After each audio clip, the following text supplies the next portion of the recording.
For this video, we're going to do a little lawnmower maintenance. Real simple stuff that anybody who owns one of these riding tractors can do on their own. You don't got to have a shop do it or anything. And it's really nice. On Amazon, there's companies that sell entire kits. And you should do this like every spring or once every 50 hours of use on your mower. Just kind of get in the habit. And the oil is the most important part of that. But when they come as a little kit like this, you might as well. You're going to need 1 to 2 quarts of oil. I like using full synthetic. I use 5W30. You can look in the manual of your mower to see if there's something they specifically recommend. Now this is a Simplicity, but it uses a Briggs & Stratton 23 horsepower motor.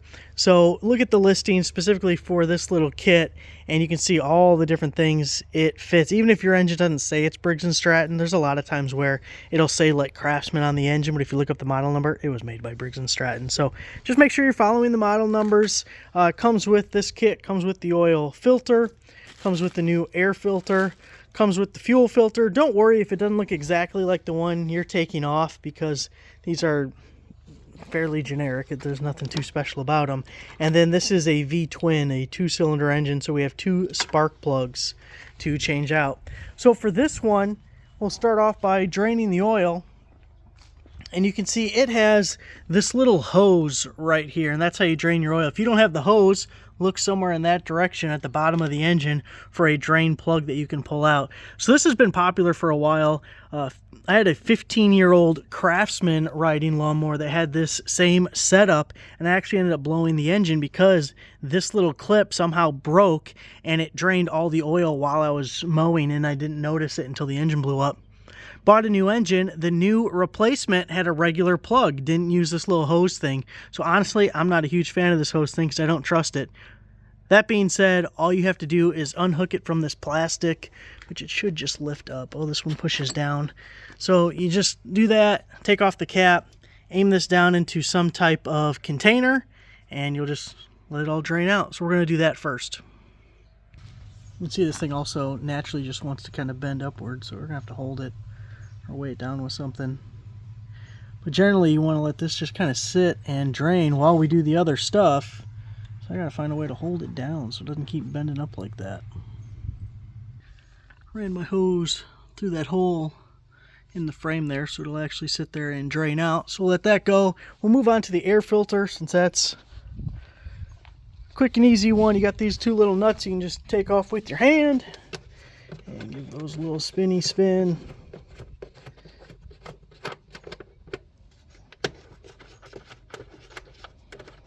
Super easy. People are going to be so proud when you tell them you did this yourself. They're going to start hiring you. So there's our filter with the little foam cover. Just pops right off like so. I want to clean out the hair of some kind of animal. What do you think that is? I don't know. I don't know. Something's trying to live in here. Getting all sucked up. Alright. Then we have our filter here, and it's just going to pop on like that one came off. Filter, push that bad boy in place just like so. You get a little extra oil on there from your hands, that's good for it. Get that nice and snug, don't have to be too tight or nothing. Alright, there we go. Now we got spark plugs and fuel filter to do. So we'll do the fuel filter next. You're going to need a pair of pliers. You just squeeze these little clamps and kind of work them back this way on each end of the hose. Now, you're going to get a little bit of leakage here because this is going to be going up to the carburetor eventually.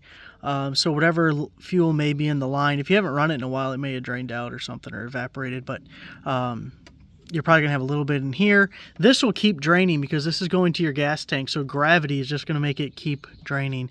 If you have some pinch-off pliers, we can use those, or just kind of bend it back, plug it with something at the end. You can put like a bolt or anything in there, whatever you want to do. You just want to stop that so you're not just wasting gas out the back of it. Got 2 different styles of clamps to show you. This is by Gear Wrench, and it just clamps onto any kind of rubber hose. So you just put it on there, give it a squeeze until it collapses the hose there, and that'll stop it from leaking. It's a little ratchet style, so it holds it in place. You can also get a clamp like this that goes around the hose. So this little clip's kind of in the way, but Just throw this guy over the top of it. Again, easier with two hands. Get that guy down there. Get him like that. And then just tighten it the same way until it's clamped down there. And we'll just use our pliers to pinch these clips and move them out of the way like so. Well, we kind of caught that on camera. You get the idea. Squeeze this one. Got my clamp in the way of this one. Let's see if we can get this or not.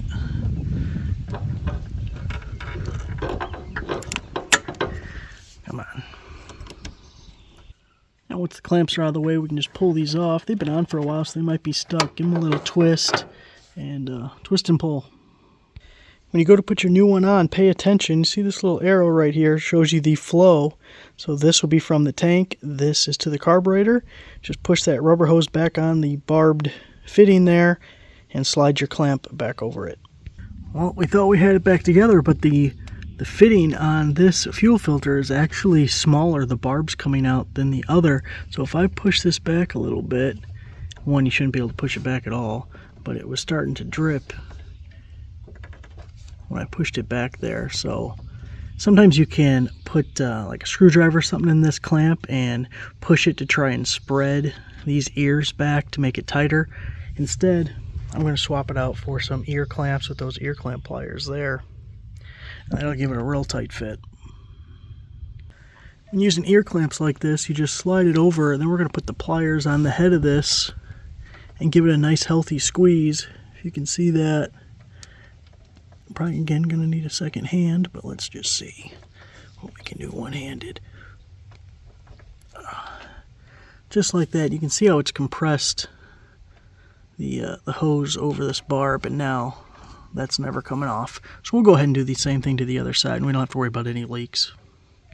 So that'll never leak. First time you start it after doing this, you might have to crank the engine more than you're used to because you have to fill this whole filter up with gas and then come back through and everything. So just kind of expect that. Our set did come with new spark plugs, so we're going to do that next. Now for that, I really love this gear wrench spark plug socket. So this is model 80546. If we can focus in on it, and it is a 5/8. But you can see inside there it has a magnet. Also, this extension is attached. That is all one piece. Not as important for this lawnmower, but if you ever work on engines or anything, sometimes the spark plugs are like down in a tunnel, and what can happen is your socket is on the spark plug, and then your extension pulls off, and now you got to get needle nose or get real creative for how to get your socket out of there. So that is all one piece attached. You don't have to worry about that. And the magnet keeps you from dropping it. I don't know if I'll be able to do this. Again, two hands is better than one. There we go. You can see magnetic, so it won't come off. So for changing the spark plugs, you just got to pull the wire off here, and then we'll get that socket on there and pop this guy off.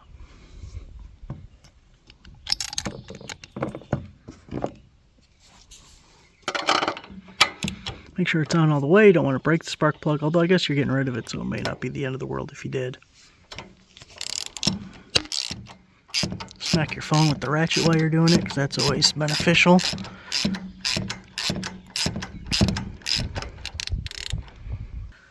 Old spark plug's out, new one in. We're just going to reverse that process. Put this guy in and put our wire back on.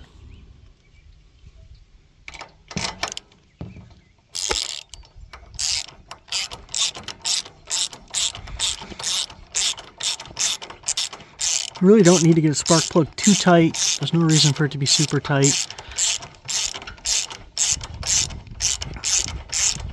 Just get it till it's tight, just about like that, and then give it a little, and that's fine. That's all you need.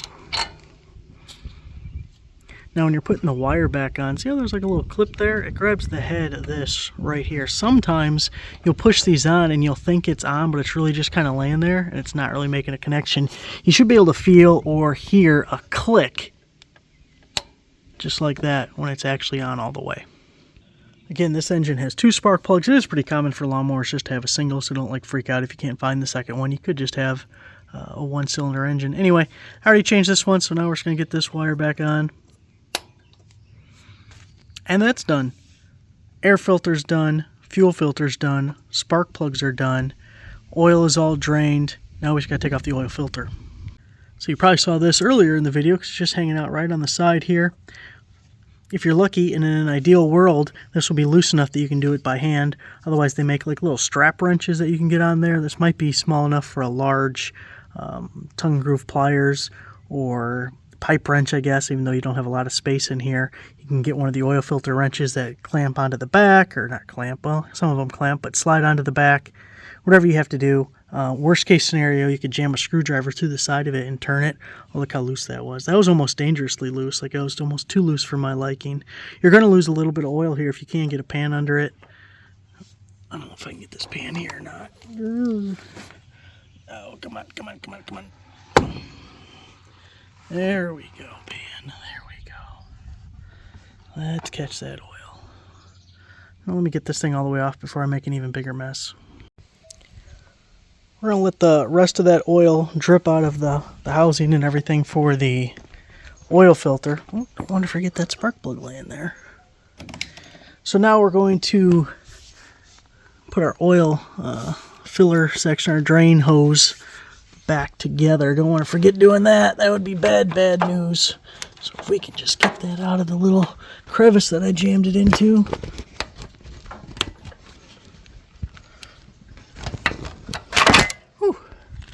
There we go. Now this cap pushes on and then twists. So we'll just kind of get it on like so.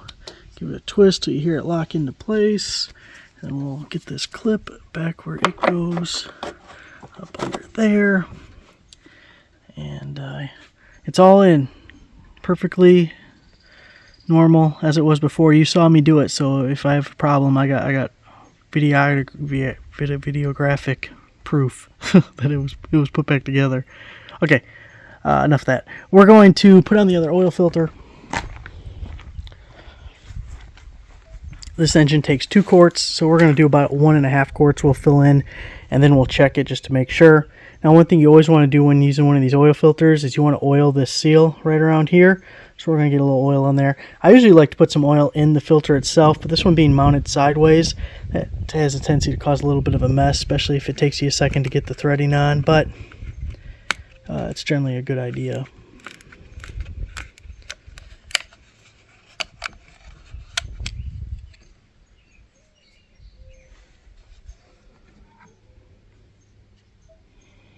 See if I can do this on the seat without spilling it all over the seat. So we're just going to pour a little bit in there, and then we're purposely going to kind of spill it around a little bit so I can get my finger in there. Get my finger in there and just kind of wipe around the seal. Wipe around the seal. Get a little oil on there. All nice and lubricated. There we go. We'll put a little bit more oil in the filter.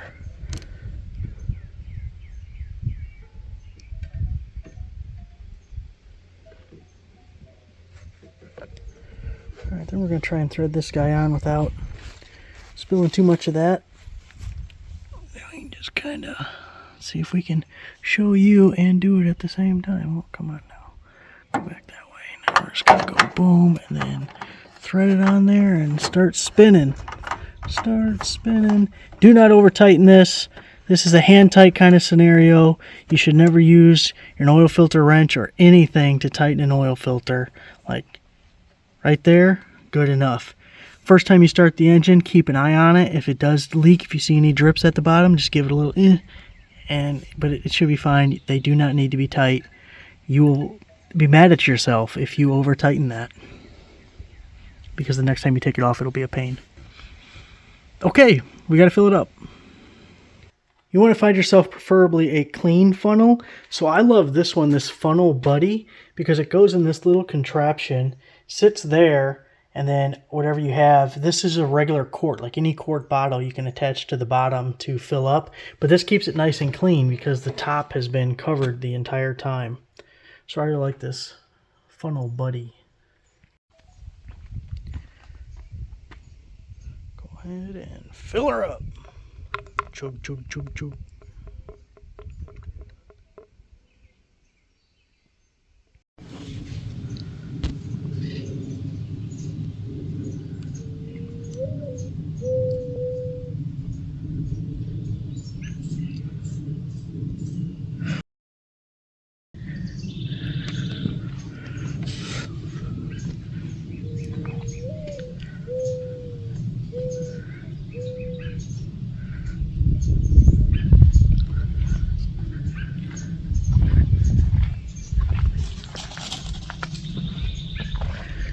Do not go in my garage.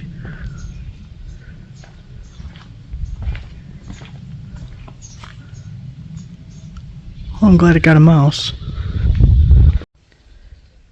1 quart in, 1 to go. Again, we'll just put half of this one and then we will check it. Give that a second to drain down in there. Ah, there goes my funnel. So much for my clean funnel. We'll just stick the dipstick in there. Make sure you got it seated all the way in place. Pull it back out and check it. Oh, come on, focus. Also with clean oil, it's always more difficult to see. You want to be between those lines right here. It's like the safety zone. Come on, focus. Focus. Come on. Give me a spot where you'll focus. Focus. Okay, look, I didn't want to do this, but you're making me. So we're pretty good right there, and I actually put in a little bit more than half, like it said.